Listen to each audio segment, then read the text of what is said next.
Hey, howdy. Hey, my brewing brothers and sisters. Greetings, Cretans. Hello. This is Doubtfire. Nice, I have nice. to work on that. It's lovely of you to be here. Yeah, we're back again. I don't know when these shows are going to air, but Probably Christmas time, something like maybe.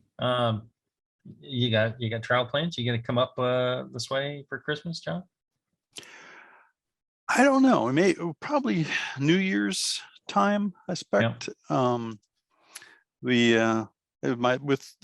family being spread out now, it's like we're trying to get them to come here, and then rather than us going up to her parents and so on.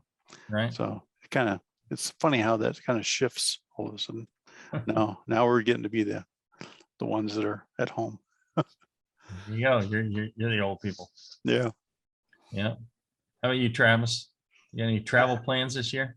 Yeah, I think we're gonna head back to Louisiana around Christmas time. T-Rav has not spent a night outside of the house yet, so I'm not super looking forward to it, but it'll be interesting. The earlier you start, the easier it is. Yeah, 18, 19, I'll kick him right on out. You can spend all the nights he wants out the house. And get him used to sleeping somewhere else. Yeah. Get him used to traveling. Yeah. One of these days we got to take a trip out to go see Blickman. Yeah. That'd be fun. Over the years we've talked about it, but have never done it. You've been there.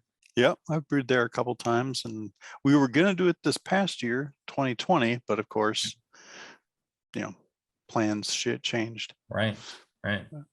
Maybe He promised to take me out shooting.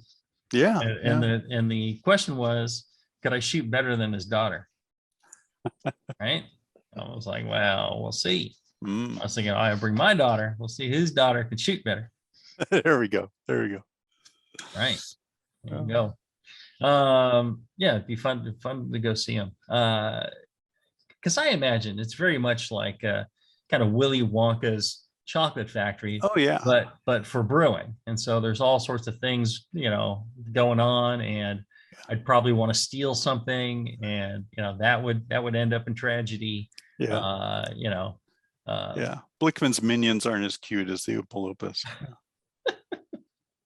But they're the same, same height. Yeah. Same height. Okay. They wear the same clothing. Yeah. A Carhartt as opposed to whatever the other overalls were. But yeah. Yep.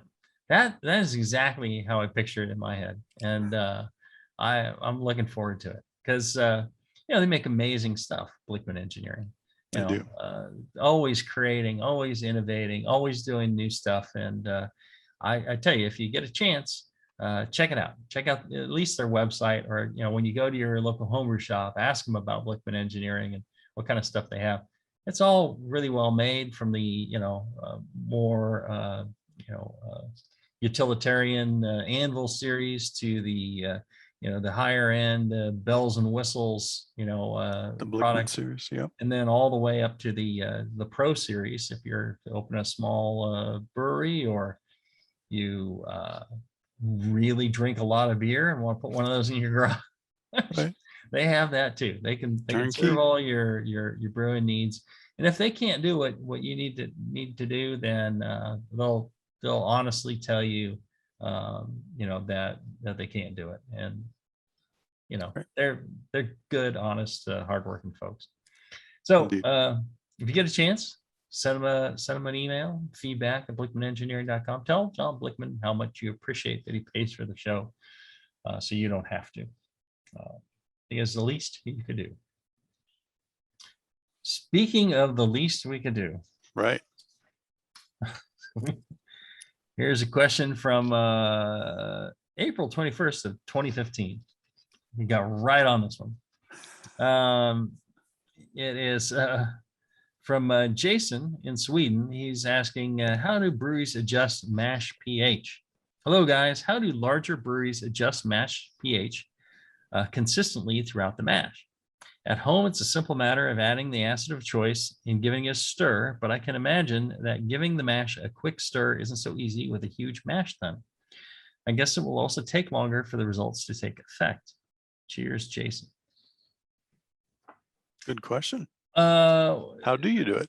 Well, the way we do it is we just throw some acid in the Push mash, the button. Yeah. and push the button, and the giant paddles get to stirring, and they're designed in a way that it churns that mash pretty good. I always wanted to set up a inline dosing device with pH control. So when the hot liquor's coming in, it would add acid and adjust. So you always had a consistent water coming out the other end. And it was, thoroughly mixed with the water, as it's hydrating the grist. The only issue I had with that was finding a reasonably priced high temperature pH probe.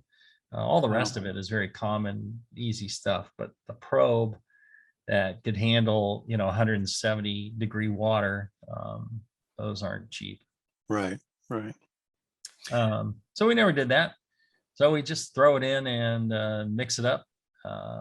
It's pretty much what most commercial breweries do. At this point, are you measuring and adding acid, or do you have a pretty good idea how much acid you need? We have a good idea of what's needed based on the water that we use and, what adjustments we're making. Several of the brewing calculators out there do a very good job of predicting pH from water adjustments. Beer Smith, Brewer's Friend, I guess Brew and Water. Yep. All these, they use pretty much the same, formulas and same basic knowledge, and seems to work out pretty good. I've had good results with that stuff too. So, usually get you within a tenth. Yeah, and the thing is, the more you brew a beer, the more times you brew, the more knowledge you have, and the more consistent you can be. It becomes, pretty easy to just look at a recipe and go like, oh yeah, I'm gonna need this amount of acid, or this is what I'm going to do, and this is how it's going to turn out. And pretty much spot on from that point. Usually new recipe, even, we get within a tenth. I think I've been using the Brewer's Friend one most recently, and it's got lots of control, and the calculations seem spot on to me. I'll create something there and mineral adjustments and acid adjustments, and then I'll have my guys brew it, and boom, it's exactly the pH we were talking about. So that's how it's done. And even on our little small brew plant, we use a mash paddle if we're thinking it's not mixing in well enough.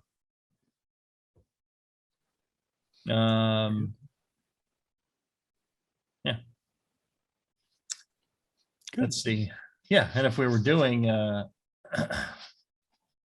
this inline dosing thing, I wanted special controls and all this. I have Travis come out and help me do it. There we go. There's a simple solution to these things. Don't do them yourself. Just have your friends come and help you.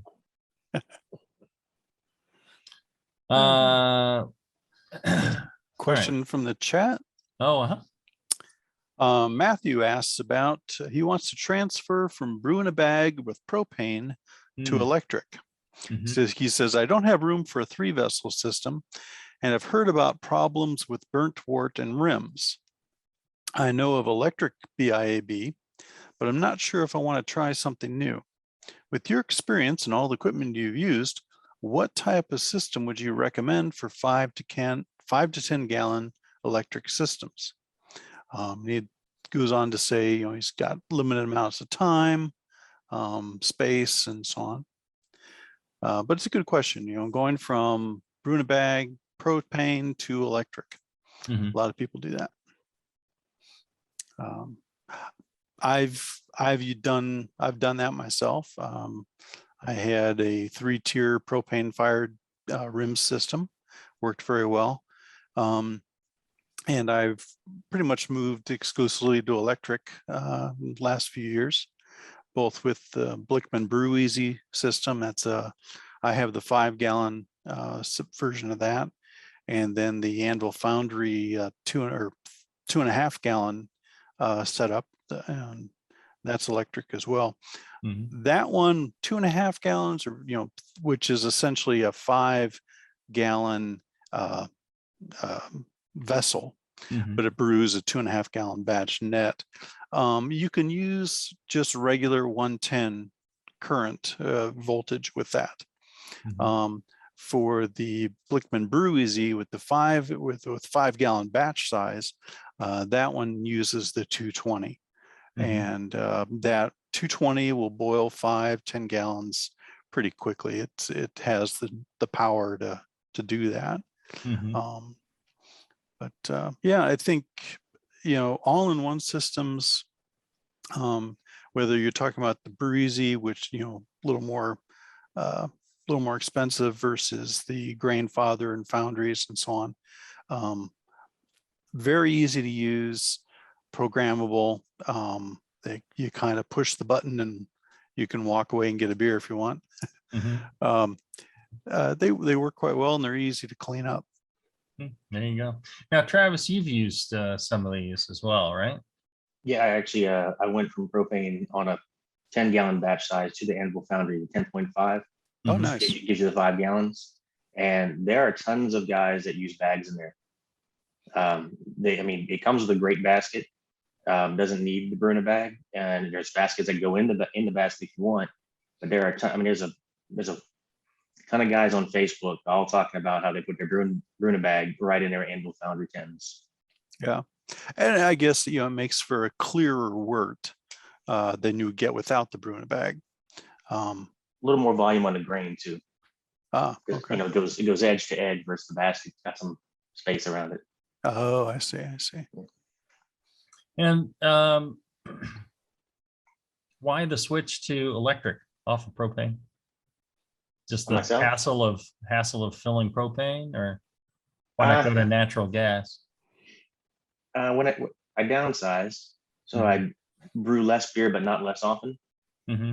and it just seemed to make sense. Also, it's pretty damn hot around here, Right. and there's a whole lot of excess heat with propane that you don't get with the electric system. I imagine Yeah. there's a whole lot of excess natural gas at your house too. Absolutely. Yeah, I use all my propane these days for blacksmithing. Well, there you go.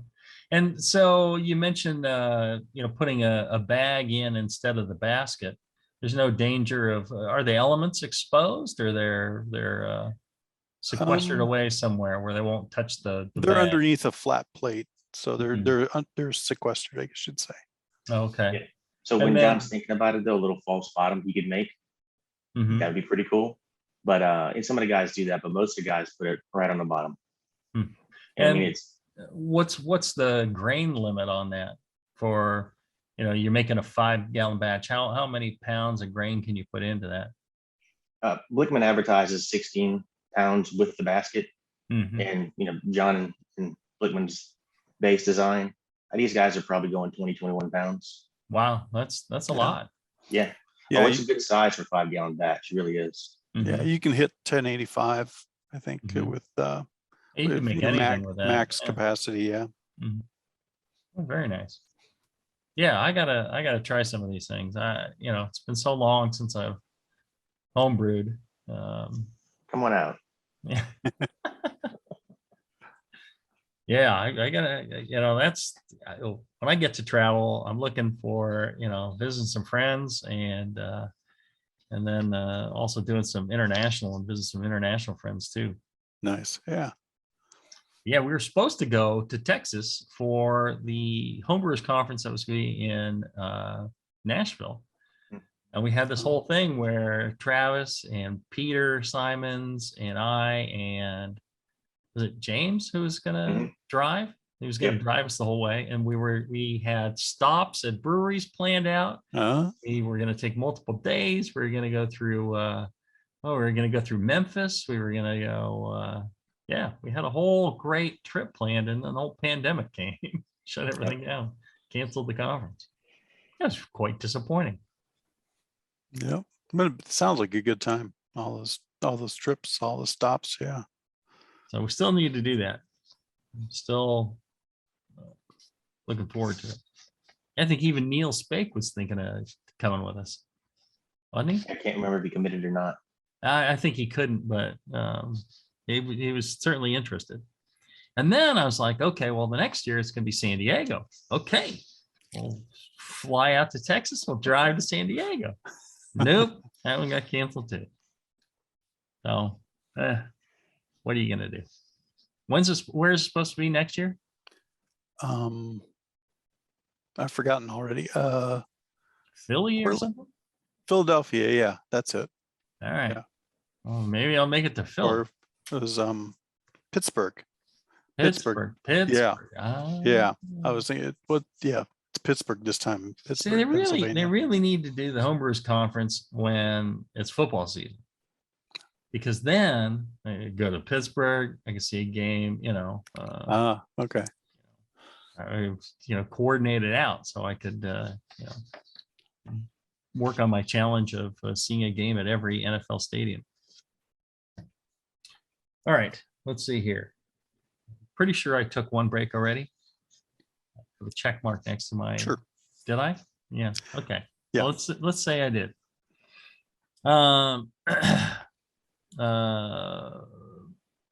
Braun writes,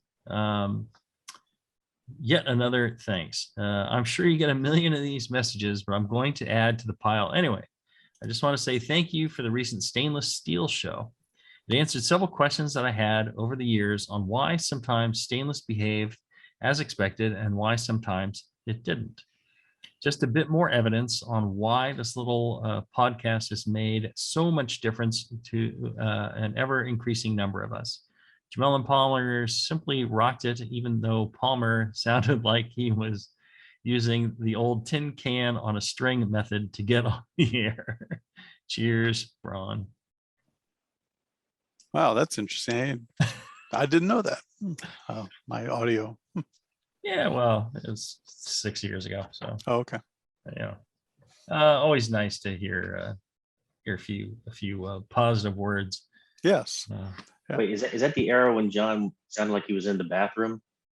That could be, yeah. Although that might be why he's saying that. The bathroom days, yes. Yeah. And in fact, he was in a bathroom when he was recording those shows. He had a little difficulty down there, I want to say, my office. Yeah. Yes. And so where some of us do our best thinking. He would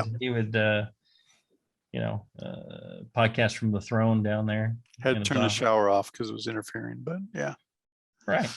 That might sound like he was in a bathroom, because he was. Little did you know that was the case. All right. RA versus pH water adjustment. Lou writes, I have very soft water and am having some difficulty adjusting RA to coincide with estimated mash pH. I think I understand that RA is a predictor of what your mash pH will be. In Palmer's book, Water, there are suggested ranges of RA for beer style. I have been using Brew and Water to calculate water additions. I can modify my water to get mash pH of 5.4 as verified by a pH meter. But it seems that the RA associated with a mash of pH 5.4 always leaves me with a low out of range RA. I then usually add slaked lime or baking soda to try and get the RA into range while maintaining my mash pH. My question is this: if RA is an indicator of what mash pH will be, how much should I worry about an out of range RA if my mash pH is right on? He's attached the Brew and Water spreadsheet for a typical pale ale he's been brewing, which is a tweak of a pale ale recipe from brewing classic styles. Yeah. John, this one's for you, buddy. Okay. Pulling up the spreadsheet. And I would say in general, if you hit the right mash pH, yeah, you don't have to worry about, your RA. Your RA is correct at that point. The pH is more important at that stage. Right. Yeah. The whole premise behind adjusted water is to hit your mash pH. Mm-hmm. And once you've done that, then you can play with the sulfate to chloride ratio to, enhance the character of the beer that you're brewing. If he has very soft water, that means low calcium, low magnesium, doesn't tell me what his residual or his total alkalinity is. And brewing water, it's always hard to find these. Oh, here we go. I think 70. So he's going for a final total alkalinity of 77 and a residual alkalinity of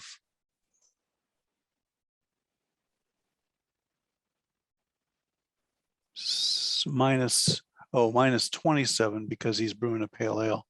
So yeah, I mean, well, he shouldn't be adding bicarbonate if he's brewing a pale ale. You'd only add bicarbonate if you're brewing a dark beer. I'm not real conversant with reading brewing water, so there you go. Well, spreadsheet. Oh, and Travis, you make some water adjustments. Don't you have soft water there? Well, yeah, I'm using RO, so it's soft as you can get. And I did try I used brewing water a little bit. And I switched over to Beersmith's calculations, and they're pretty close, but I'm not as good as following his spreadsheet. But I'm looking at this, and his lactic acid addition is 0. So is he trying to use the minerals to hit his pH and RA instead of hitting his RA and then adding the acid to hit his pH? Yeah, I think you've got a good point there. He's looking at was it sheet 6? No, sheet 5 adjustment summary. He's adding calcium hydroxide, pickling lime, which if you're trying to get, for pale ale, you're trying to get your pH down. So yeah, you're not trying to so much hit your RA target as you are to hit your pH target. So you wouldn't add a base, the calcium hydroxide, to the water. What you'd be doing is adding the hardness, and that's your gypsum and calcium chloride, to add calcium, get the hardness up, and that will help to get the residual alkalinity down, help you hit that 5.4 pH. Lactic acid would be another way to help that. Although in this case, if he's adding the calcium hydroxide, adding acid would simply counter that. So if he just dropped the pickling lime from his recipe, that would help. Then he wouldn't need the acid potentially. And then not focus so much on the RA because of the pale ale. If he has the pH meter to measure his mash pH, then yeah. The RA is the guideline, pH is the goal. I like that. Okay. Good way. That's a good sentence that people need to remember, I think. All right. Good. There you go. Good answer. All right. Let's take a short break. When we come back, we'll have more of your questions right after this. All right, we're back. We're answering your questions about this, that, and the other thing. All of them seem to be centered around brewing, which is quite nice. Yeah. I don't know how that happens, but I've got one here for you, Jamil. That's right up your alley. Okay. William asks, right up my alley. Yeah, when you are entering competitions, were you more successful using first generation yeast or a later generation? Always later generation. It tended to be around generation like 3 or 4, or pitch 3 or 4, that repitch 3 or 4, that the yeast really kind of dialed in, and really turned out some great beers. Yeah. Okay. I wonder if he asked that around the time of the setting aside part of your starter to save, which would still be first pitch, right? Yeah, sure. Yeah, because we'd be looking at the adaptation of that culture to that specific recipe. Right. The recipe, to the environment you're putting it in. People don't think much of it, but just the way temperatures are in your brewery, and how they change over time, what your temperature control is like, what the vessel shapes are like, the wort composition, any nutrients that you add, when you add them, when you're adding oxygen or not, or and how much.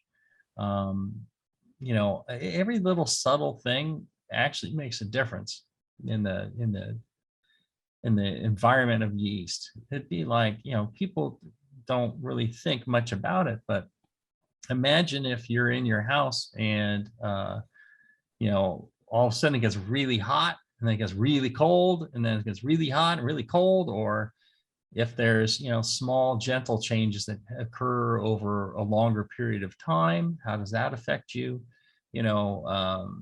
If the food you're eating is, you're eating a bunch of simple sugar, and eating a lot of candy, and you're not getting any protein, how does that affect your body? What's your mental attitude going to be like? How happy are you? And how able are you to do the work that you need to do?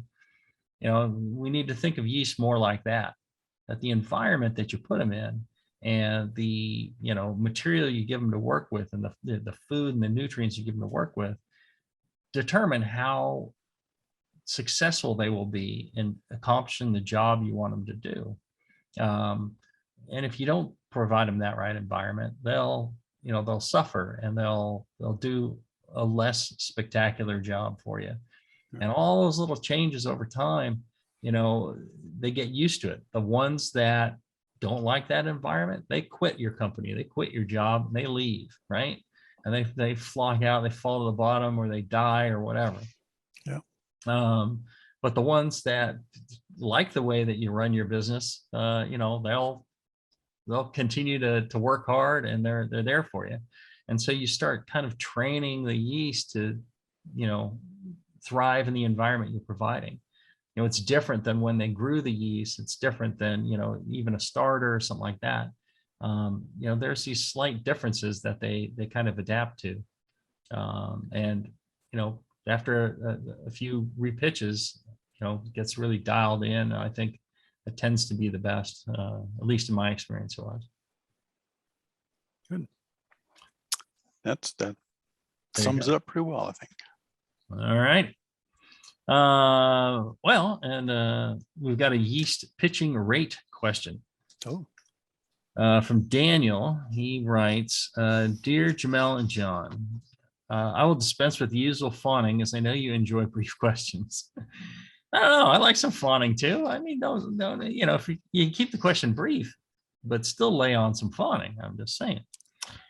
Suffice it to say that your books and shows have added considerably to my brewing skills, so thank you. Well, that's not some bad. That's some pretty decent fawning right there.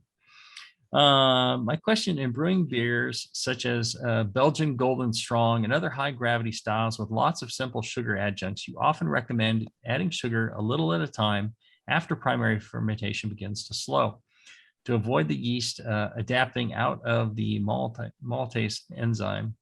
Do you then pitch at a rate for the gravity of the yeast originally encounter, or at the rate for the total equivalent gravity you were to add the sugar in at the beginning? I suspect the first one would work better, but if you could clear this up, I would appreciate it. Yours, Dan. So in general, if you're doing, 10% or less of simple sugars in a beer, in general, the yeast can handle it and will ferment that out.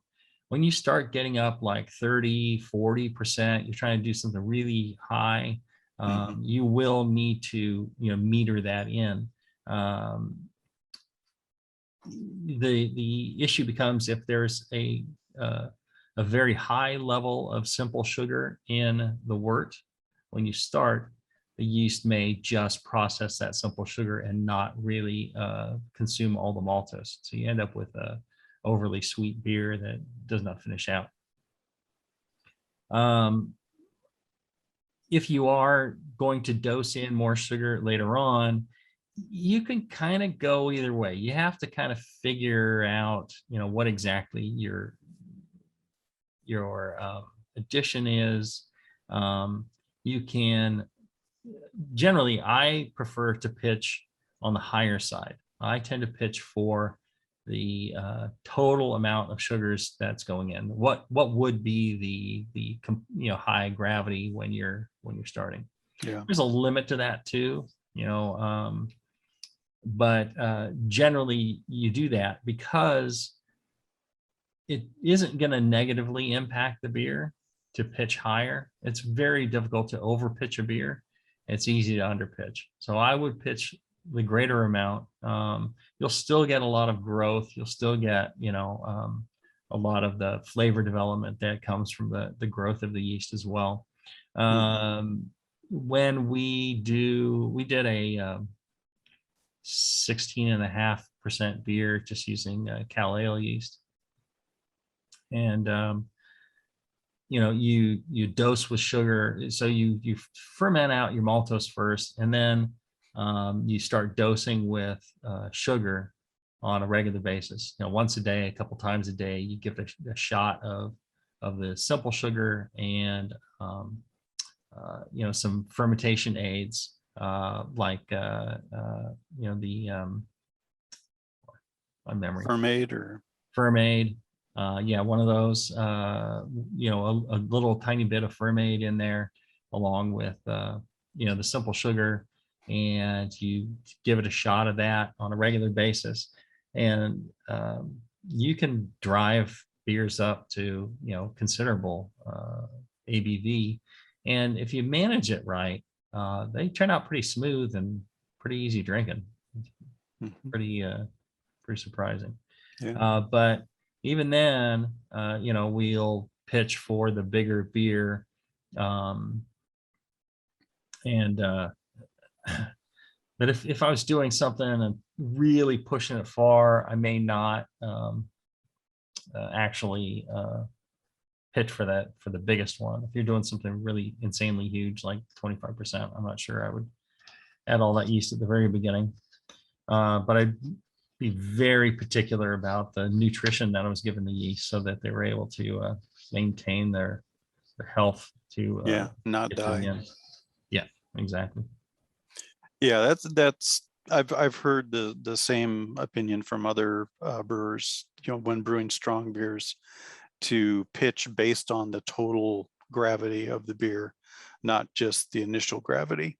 And the same goes when like doing multiple fermenter fills. I think so. Well, it depends on the timing as well. Yeah, depending on how much you're staggering it, how long over. Travis, have you ever done any of the dosing of sugar for a high gravity beer over time? I'm trying to remember when I have or haven't. I know on my Belgian Golden Strong, I add that sugar up front. And you have a great Belgian Golden Strong worry, right? Do you add all that sugar up front, or do you dose that? Yeah, we add it up front. Yeah. So like you said earlier, there's a threshold on that, right? Right. What is your percent of simple sugar? Yeah, I mean, generally, if you're doing something 10% or less, I just add it all up front. I haven't run into any issues with the beer not attenuating fully, consuming all the maltose. Yeah, I did, but I don't think I had good yeast health. I did a Belgian dark strong, and it didn't finish out. Right. Yeah, they can be temperamental, and depending on the strain, can take a lot of heat as well to get them to go and finish. And if they're really high gravity, it'll slow them down, bog them down. You need to make sure that you're using all the appropriate nutrients and oxygen, and we'll even, dose with more oxygen to keep something going. All that information about, oh, you don't want oxygen getting into your beer once it's started fermenting is not quite true. You can add oxygen to the beer when it's fermenting. And sometimes you really want it, like in brewing really strong beer, you'll give it an extra dose of oxygen. You're brewing British ales, that's one of the things that they did with the double drop and all that, was aerate the wort after fermentation had already started. Yeah, it's a big part of that. I think having active fermentation is the key. You Right. need the yeast to be active to take up that oxygen and use it, rather than just oxidizing the wort. Right. Well, and there's yeast in there for a long time, even after it looks like fermentation stopped. It is in packaging that you got to be careful that you're not introducing oxygen once the yeast have pretty much stopped doing what they're doing. That can really cause a problem. Let's see here. Got another question from the chat. All right. Graham asks, what would you guys use for an airlock when aging a sour with lacto and Brett? I'm concerned in case oxygen can find its way in through a standard airlock, and I don't want to fully close the vessel as there will be some fermentation going on. Currently planning to use a vented silicon bung, but I want to be sure this is the best option. Aging in a 10-gallon oak barrel, so it'd be significant O2 ingress through the barrel, so don't want to have more from the bung. Okay. I'm trying to avoid acetic. Right. Back in the day, I collected a lot of information about the various ways of sealing off, like a carboy. So I used to do, a Flanders Red in glass carboys. And the question is, what kind of stopper do you use? So you can use a stopper that pretty much closes it off, or you could use, this, that, or the other thing, or you could, put it in a plastic bucket. You're trying to mimic the, oak barrels that they use in Flanders, which, somebody did the calculations on this. There is massive oak foeders, and the surface area to liquid is, rather low. And so they don't get a whole lot of oxygen. And what I found, somebody, I did a presentation on this so long ago. The closest to matching that is one of those rubber carboy caps or plastic carboy caps. Oh, okay. The plastic bucket's too much. Okay. Those little plasticky red, yellow carboy caps. You put one of those on, it's just about the right diffusion to match that, and it really does work quite well. There's other things people tried, like oak pegs, and that can work.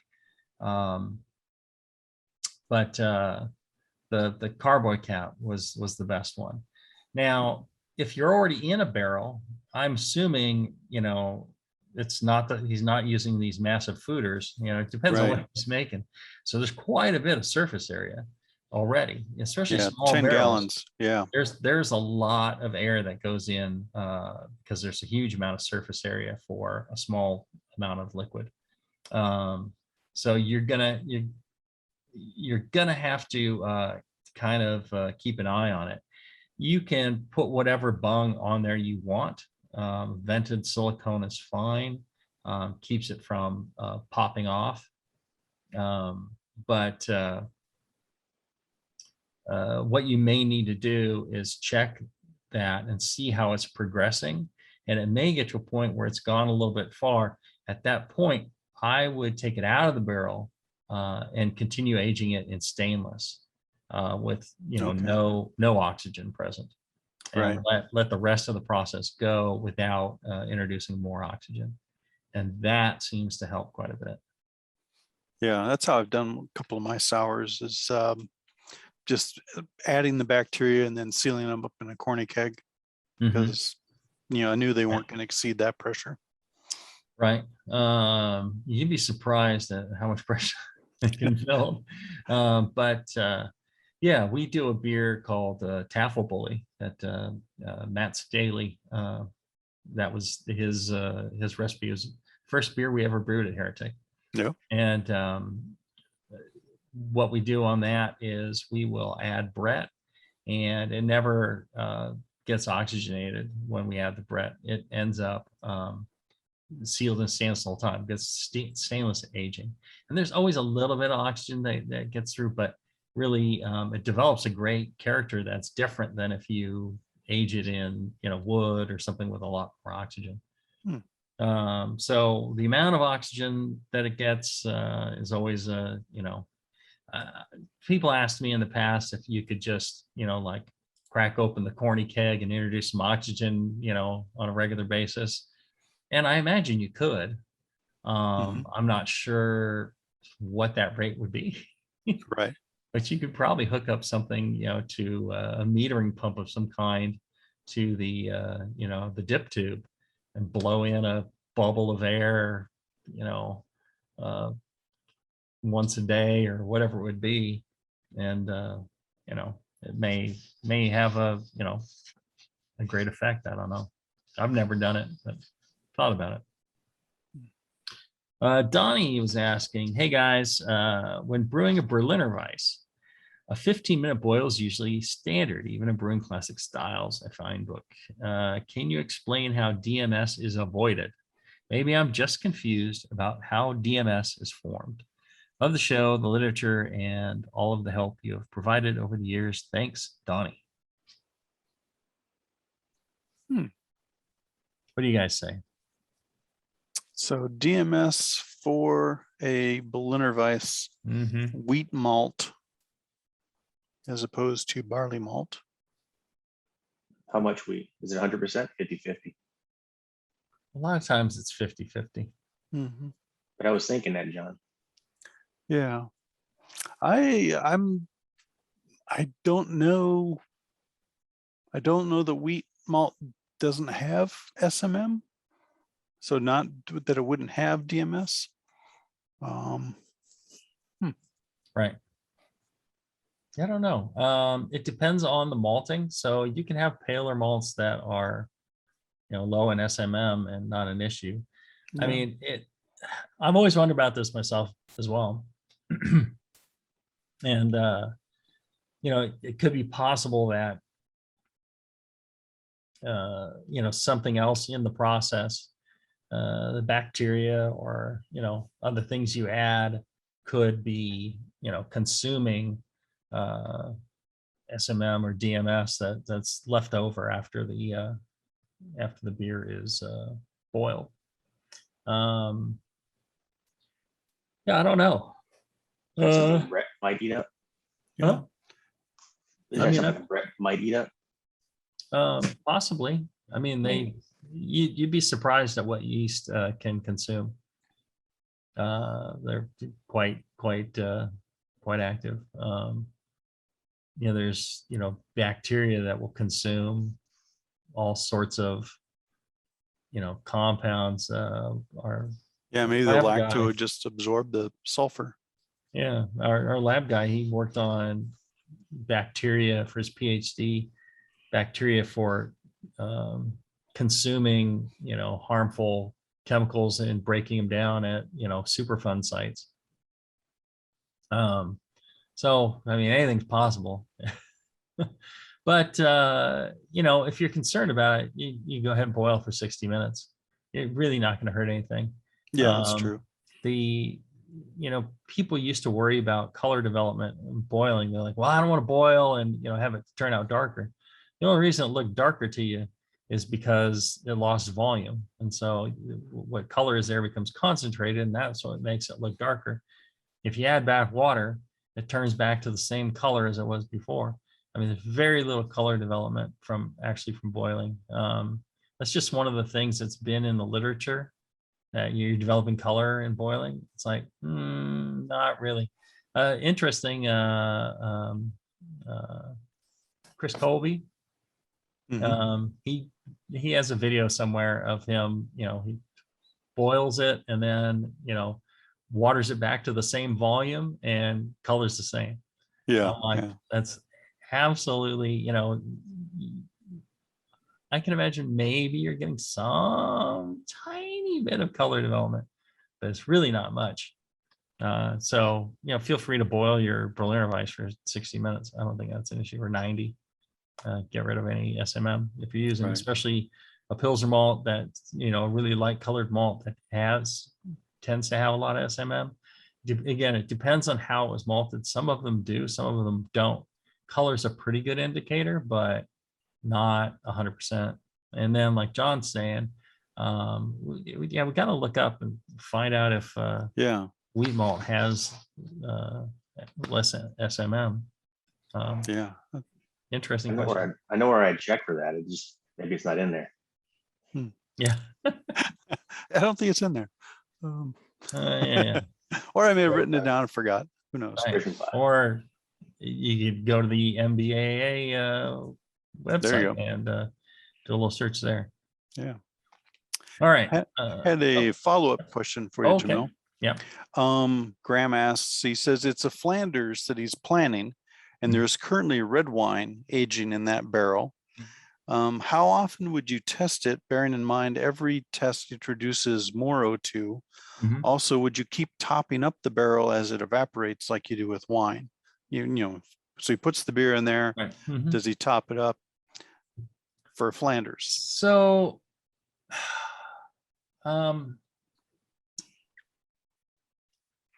we talked about barrel aging in the barrel shows. Yeah. I think we addressed this, but maybe not for Flanders.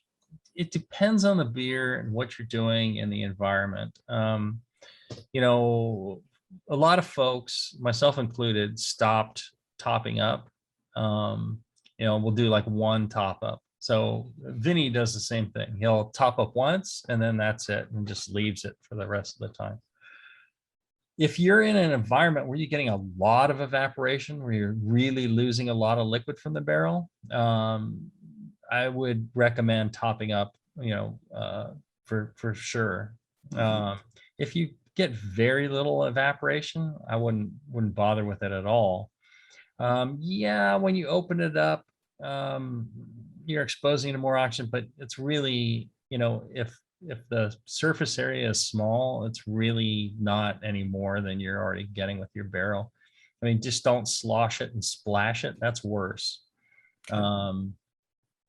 But yeah, if it's a small barrel and you're taking samples, I would put some beer back in it, because you just don't want to end up with a very large surface area across the top. And you don't want to end up with hardly any beer left when it comes time to package. Yeah. So I would check that. I would, again, it depends on the environment, depends on the type of barrel, how thick the barrel is. If it's a wine barrel, it's generally thicker. If it's a spirits barrel, they're impossibly thin. And I would, I'd start out maybe, give it, maybe 6 weeks or a couple months, test it. And then maybe again in another, depending on how far it's gone at that time and how it's progressing, maybe you need to do it every, 2 weeks, or maybe it's like nothing's happening at all. You give it 3 months. Okay. So you kind of let the flavor be your guide, but every, generally, 6 weeks in between is not a problem. A couple months. Depends on the barrel and all that. If it's going quickly, or you think it's getting close, I would check it every week. Okay. Yep. All right. Let's take a short break. When we come back, we'll have more of your questions right after this. All right, we're back. We're talking again, some great questions in there. I thought Graham was coming up with some good ones about barrel aging and oxygen and all that. Here's one from Sean. He says, "Good day from down under." I have a question about an elusive part of brewing a good beer. You guys sometimes describe a beer as starting sweet but finishing dry. For example, in Jamil's first appearance on the session, they are drinking one of his Scottish ales where the crew gives this description. In brewing classic styles, the Scottish ale recipes have over a pound of crystal, which is sometimes pointed to as the scapegoat of sweet finish. Can you discuss the sweet dry balance in terms of the start and finish of the taste? What causes a sweet finish in the beer and how can you avoid it? Is it just under attenuation or can a well attenuated beer still have this problem? Thanks for the incredible resource that is the Brewing Network. I think I listen to your shows more than I actually brew beer. Cheers, Sean. How long ago nice. was that session show? Huh? How long ago was that session show where they were drinking your 94 or 96 or whatever it was. Whenever it first started, it was only a few weeks in, I think, or maybe a month in before I was on a show. John Plisse was doing this with Justin, and he was like, "Come on, you gotta be on the show," and so I did it for John, and then I kind of enjoyed it. It was fun. I think I did another episode, and then we're just like, all right, we'll do our own show. And so John and I started doing, John Plisse and I did the Jamil show. Jamil show, right? It was supposed to be called Brewing with Style or something like that. And Justin's like, no, we're just calling it the Jamil show. I'm like, all right. We thought we had a good name. Yeah, that was a lot of fun. We did, I think it took us 3 years to get through all the styles. It was, it's a lot I had to drive down to the Bay Area. It took me like at least an hour to get there. Yeah. An hour and a half. And we would do it at like 8 o'clock in the morning. Oh, and yeah. Then after that, I'd go into work. And then after that, I'd drive back home. Some days Justin would just be like, just crawled out of bed. We'd let ourselves in, sit there, get ourselves ready. I reminisce. Back to the question. Right. So sweetness and dryness, there's a lot of things that can affect that. And you can get, a sweetness up front from alcohol, various alcohols. You can also get that in the finish. So you can have a fully attenuated beer that finishes sweet or starts sweet and finishes dry. There was also a show where Tasty brought two, I think, Belgian Goldens or triples or something like that. And I tasted both of them and I'm like, wow, this one has a sweeter finish, yet that one had attenuated more and was drier. So sometimes the attenuation of the malt frees up the alcohol to taste sweeter. It's kind of like in hops, when you have something less attenuated, how it can mask the hop character. Actual sugars, maltose, things like that being present can actually suppress, in a way, the sweet character of some of the alcohols. Alcohol can also be bitter, and you can have bitter alcohol flavor. There's the tannins, from roasted malts or from hops. They can be counter to sweetness and provide a dryness. Crystal malts.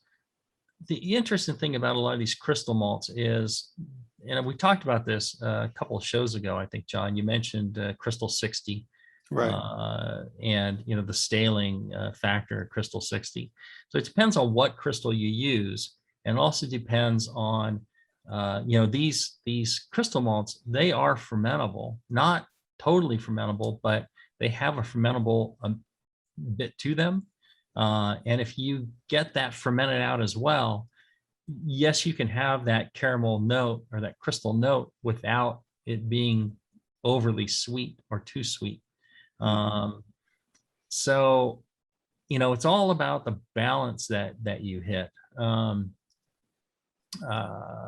You can also have water. Travis sent me a beer, and I was like, there was a kind of a sweetness to it in the start, and then there was a dryness to it in the finish. And we started looking at water as one of the possible things to adjust there. There was quite a bit of crystal in it too, and our Cara malts, right? And so we're thinking, well, maybe that's too much. That was my initial thinking. But then, looking at the water, I'm like, well, maybe, let's adjust the salt in there and see if that, what change that has. Maybe that's the way to go. So, this is a long roundabout way to kind of say, it just depends on the individual beer. Yeah, I'd have to taste the beer and then tell you what I think was why it's sweet or why it's dry.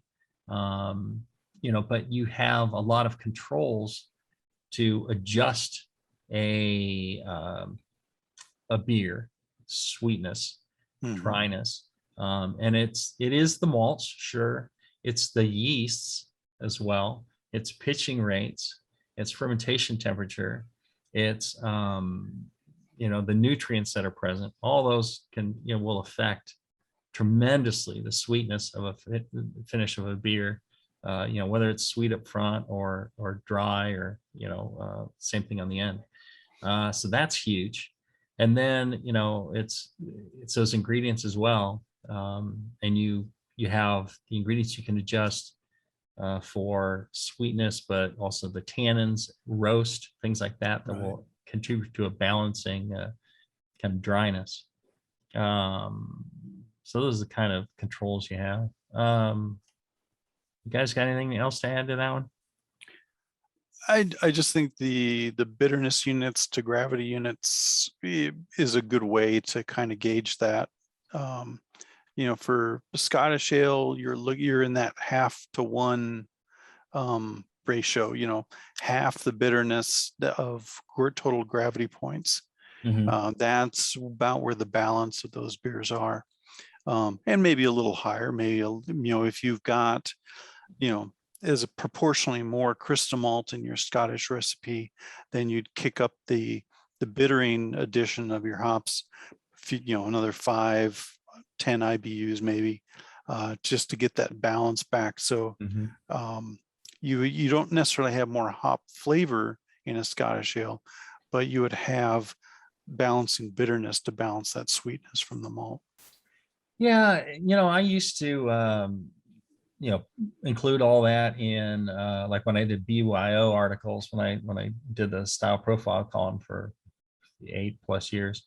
I liked putting in that ratio, but I think that really only applies to some of the, or let's say this, it applies to a lot of those beers. It does not apply to a lot of the modern hoppy beers. Right. I mean, that it's worthless information on there. I mean, it's got some value, but your IBUs are, through the roof on some of these beers, yet they're not bitter. So it works on a lot of those classic styles, but maybe not on the more modern styles. And hops again are a nice counterpoint to some of the sweetness. And it's shocking, a lot of it is yeast driven. You can take the same wort, ferment it with a different yeast, and one will be sweet and one will be dry. They'll have different colors. It'll taste like you added crystal malt to something or took it away, or it's always just stunning to me to see how different the worts turn out from the same yeast. But there you go. That's a big part of how you do it. All right. Another fine show brought to you by our fine sponsors, Blickman Engineering. Check them out, blickmanengineering.com. I think I failed to mention Brew Chatter. Our good friends RJ and Josh out in near Reno there. They've got a wonderful shop with a great little bar in there and fresh ingredients and great equipment and lots of knowledge. Good folks out there. If you happen to be out their way, go check them out. Say John and Jamil and Travis sent you, and have some fun down there for me. I'll be out there in a week. So if you're listening live, I'm talking a week from now. If you're listening to the podcast, no. Months ago. Yeah, it happened. 2015. Yeah. Right. It happened in 2015. Yeah, Yeah. exactly. All right. Until then, everybody, brew strong. Brew strong, everyone.